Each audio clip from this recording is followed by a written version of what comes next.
The Garnett Girls by Georgina Moore, published by HQ, and this is a novel that is set mainly on the Isle of Wight, and you get a really good sense of place, you know, sea view, Yarmouth, and a real feel for the sea.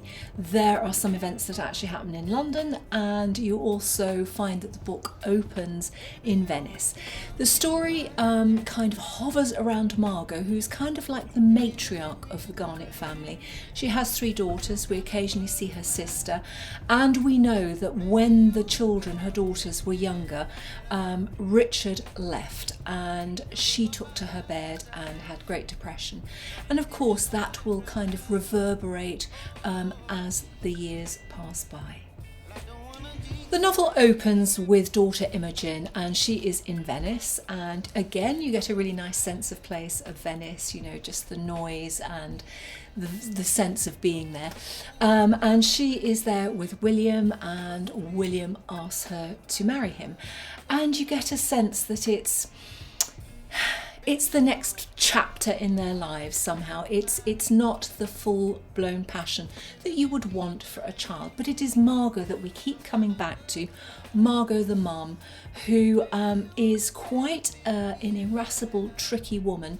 She is a journalist, and she is working in the pub of an evening, and she struggles to really kind of understand her children, and each of her children are very, very different. So we get each of their stories and the observance of some of the intricacies of dialogue, of interconnection between the siblings and mum is beautifully observed. Rachel and her lovely husband are in the family home, which is Sand Cove. Gabriel is just a charmer and everybody loves him, but in fact Rachel isn't actually that happy with him, and you know, it is all the slightly sort of next level down backstories that the author kind of delves into and makes this a very nicely rounded story of family. Richard starts to hover on the edge of the story. Margo will have nothing to do with him. You know, he left her, he had an alcohol problem, and she just has drawn a line under him, which perhaps isn't the most healthy thing for the father and the children. One of the daughters, actually decides to kind of try and run him down and make a connection with him, rather than just having everything cut off and boxed away as Margo would choose. Margo herself is kind of making up for lost time. She, you know, likes to have relationships. She likes to have her secrets. In fact, you know, there are 1 or 2 secrets swimming around the novel. But that is the idea of family and what happens in families.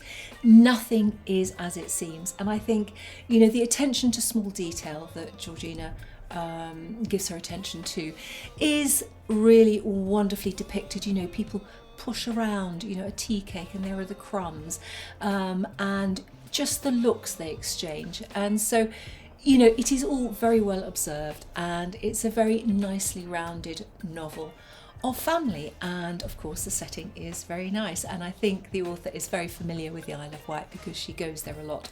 If you follow her on social media, you'll see some wonderful photographs of her and of Bomber, her dog. But anyway, looking at a good novel to pick up, The Garnett Girls by Georgina Moore, I think it, you know, is a really wonderfully told story of family and the dysfunction that can go on and the connection that goes on. So I really enjoyed this.